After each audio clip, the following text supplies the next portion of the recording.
Nikos, first of all, let me offer a brief address.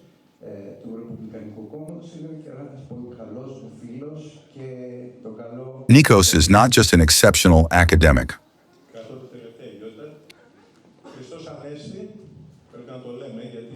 He's not only an honorary member of the Republican Party.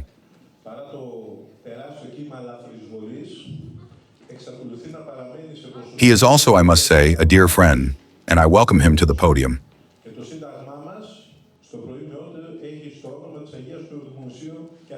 Christ is risen.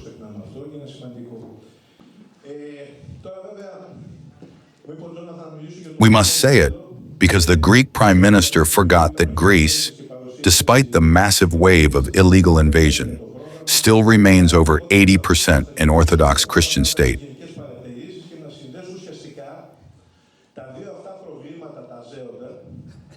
And our Constitution begins with the phrase, "In the name of the Holy and Consubstantial and Indivisible Trinity." Let's not forget this. It's important.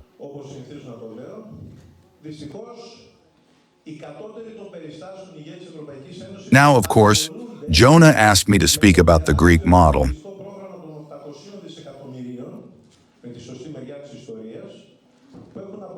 I think that since the ambassador gave a detailed and thorough presentation of the broader context, I'll try to highlight a few points, make some general observations, and essentially connect two burning issues that the European Union should have put at the forefront: the demographic issue and not immigration, but what I call illegal infiltration.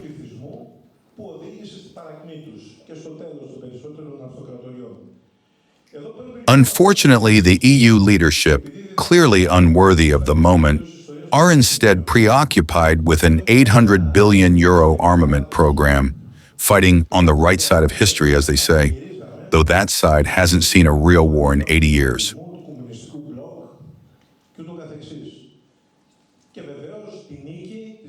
Let me say this, as Mr.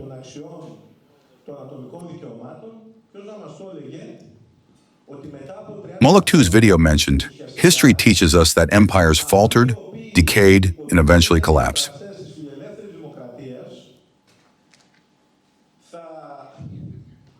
A key cause was demographic decline, the reduction and eventual loss of a functioning, productive population, which led to their downfall.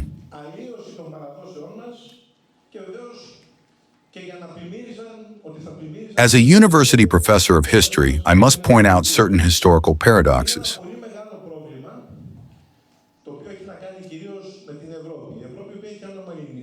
Just 35 years ago, we were celebrating the fall of the so-called existing, but truly non-existent socialism of the communist bloc, and the triumph of liberal democracy and individual rights.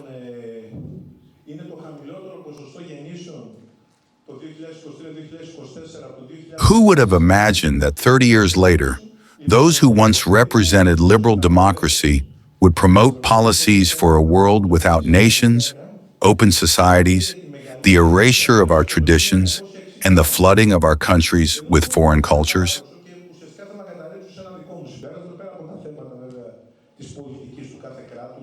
This is a major issue, particularly in Europe.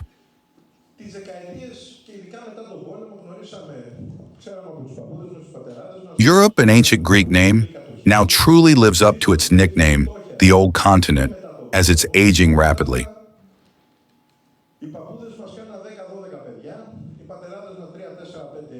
The statistics are telling. Europe now has the lowest birth rate in history, with an average of 1.38 births per woman across the 27 EU states, the steepest decline since 1961.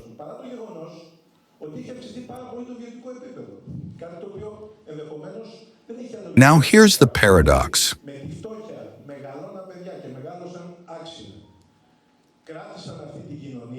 After World War II, despite poverty and hardship, our grandparents had 10 to 12 children.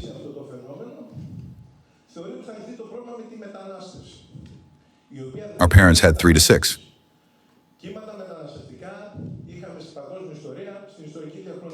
Today, Greeks are not having children.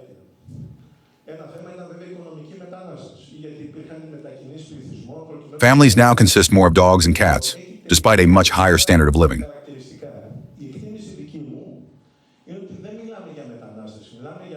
This defies logic.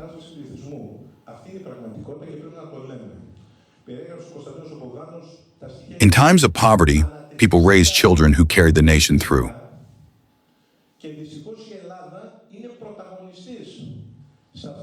Today, with more comfort, we have demographic collapse.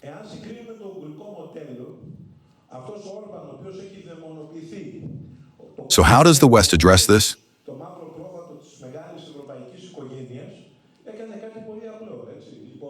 They claim it will be solved through immigration.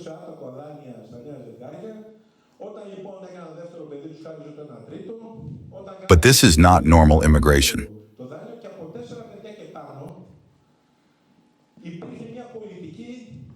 There have always been migratory movements throughout history, for economic reasons, war, etc.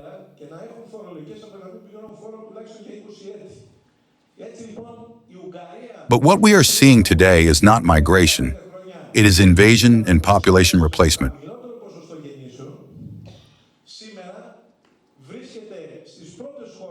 That is the reality, and we must say it plainly.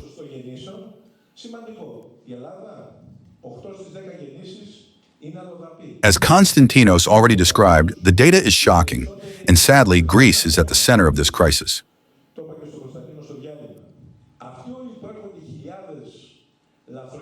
Let's compare with Hungary.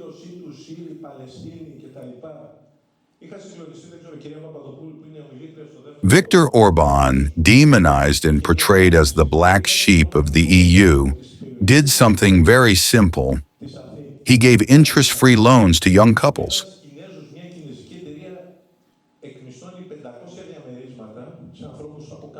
When they had a second child, a third of the loan was forgiven.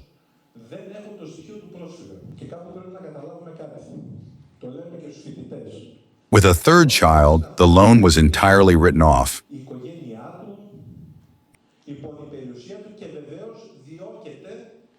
Mothers with 4 or more children were exempt from taxation for 20 years.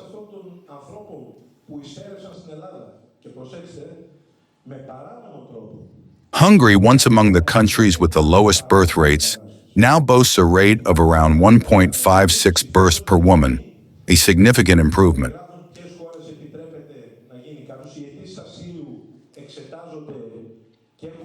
In Greece, 8 out of 10 births are to non-Greeks.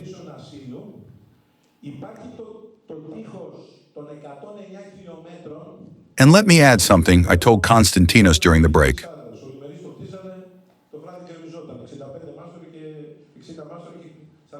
These so-called Syrians, Palestinians, and others arriving here, I was shocked by something posted online by Professor Papadopoulou.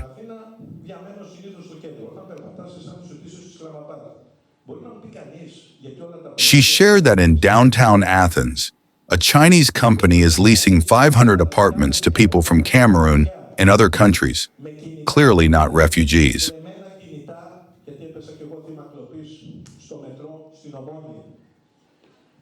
Let's clarify. A refugee is someone whose life, family, and property are under threat, who is persecuted for their beliefs.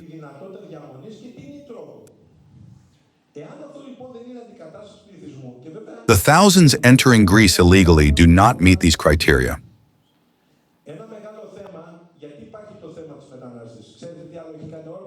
Hungary, by contrast, has strict immigration laws.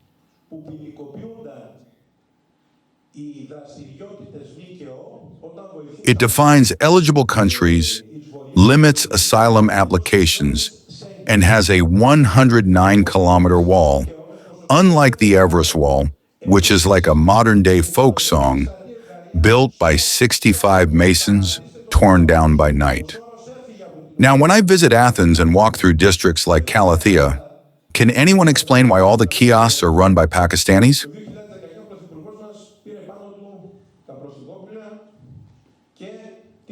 Or all the phone shops, many dealing in stolen phones?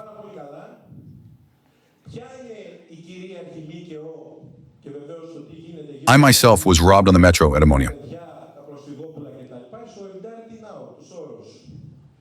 Do these stores have licenses?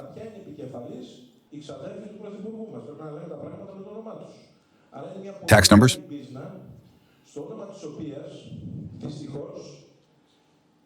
Do they pay taxes?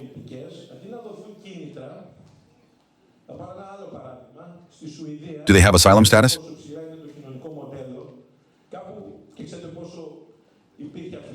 If this is not population replacement, then what is?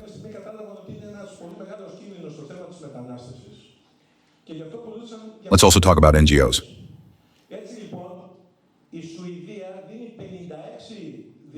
Orbán criminalized NGO activity assisting illegal entrants outside legal zones, taxed NGOs at 25%, and launched the Stop Soros campaign.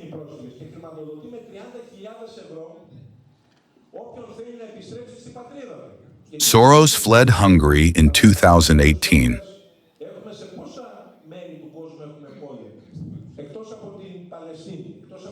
Meanwhile, in Greece, our Prime Minister in 2019 took personal charge of refugee children and the National Intelligence Service, EYP. We all know who heads it, his own cousin.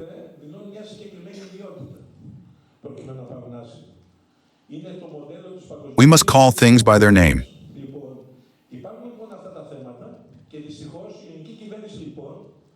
It's a massive business.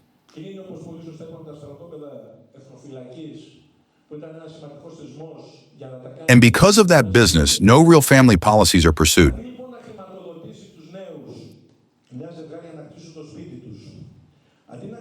For example, Sweden, despite its liberal image, realized the migration crisis posed a real danger.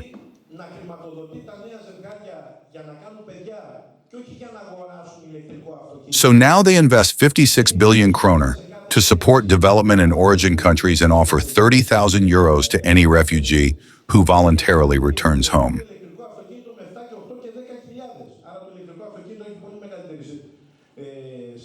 Because let's be honest, how many actual war zones are there in the world today?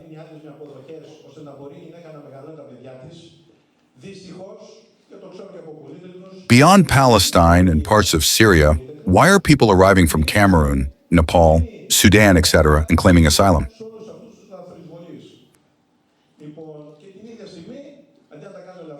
This is a globalist model, part of the broader woke agenda.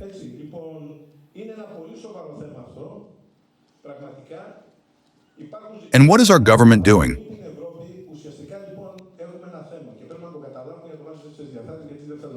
Shutting down National Guard bases, essential for security, to turn them into hospitality centers for migrants.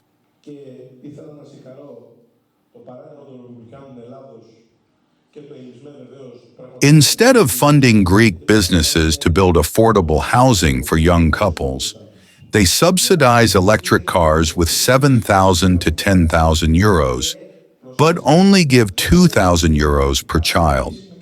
Not specifically for Greek children, as Hungary does.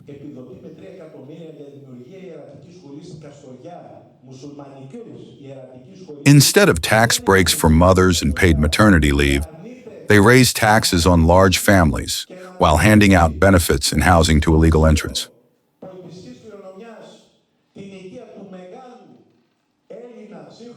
Instead of meaningful family policy, we give out handouts and public transport passes.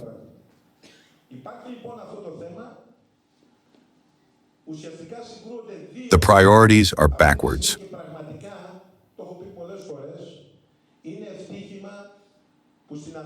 Let me now highlight a key point. It all starts with education.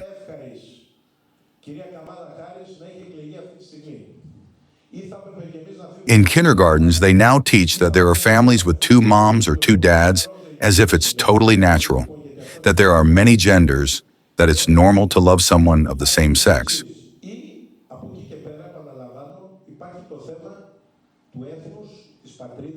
Meanwhile, the traditional Greek family is nowhere to be seen.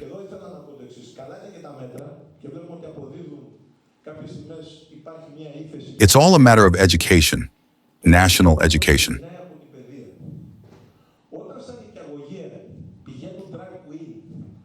That term was deliberately removed from the Ministry of Education's name.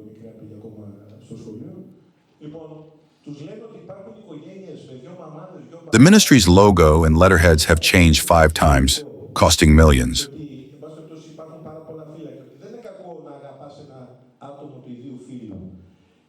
We must restore national education that promotes heroism and proper role models.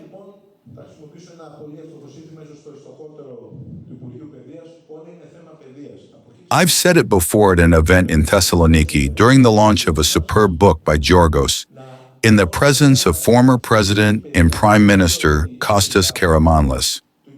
Throw out all these brainless textbooks full of memorization and teach books like The Secrets of the Swamp or Byzantine History, which bridges ancient Greece and modern Greece.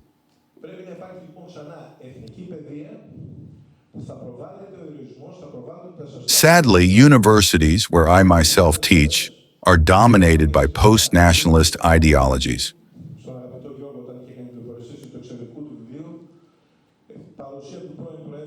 Professors go on TV promoting Greek-Turkish friendship, claiming the 1821 revolution was not about faith and fatherland, but about Albanians, Slavs, and some semi-Greeks.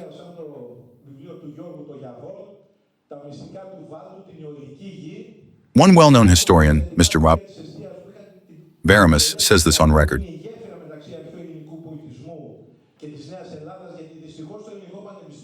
With this mindset, no policy can save Greece.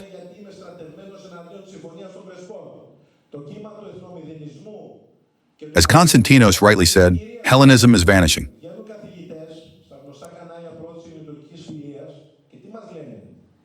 For the first time in history, we are among the few nations at risk of extinction.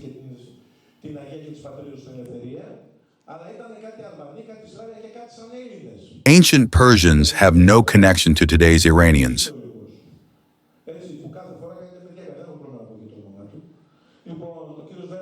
The same goes for modern Egyptians and their ancient ancestors.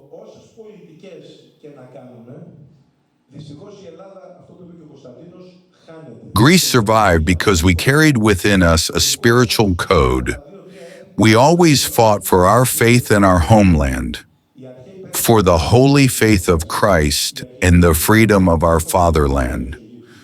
We must once again be patriots, not profiteers.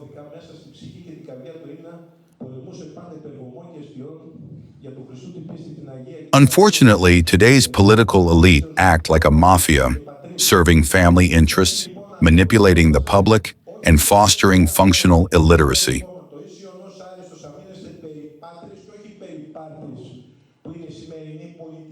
With demographic replacement and mass voting rights, even illegal entrants become voters.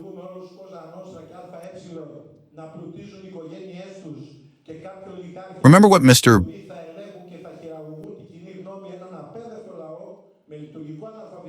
Vitsa said?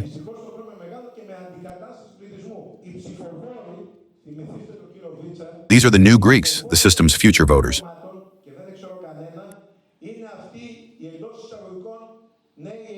If we don't resist, Greece will disappear.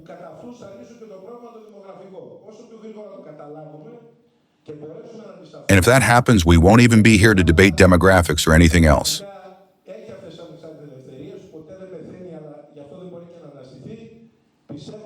But I still believe, as Ion Dragoumis said, even if Greece collapses completely, from the rubble a single Greek will rise, and from him Greek civilization will bloom again.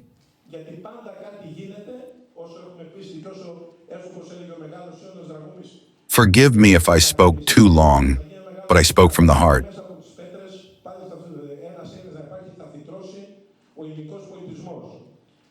We see university students who know nothing about our history, who accept theories that lead to extinction.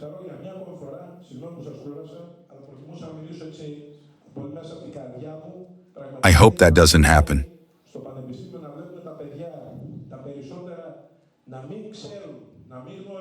Thank you.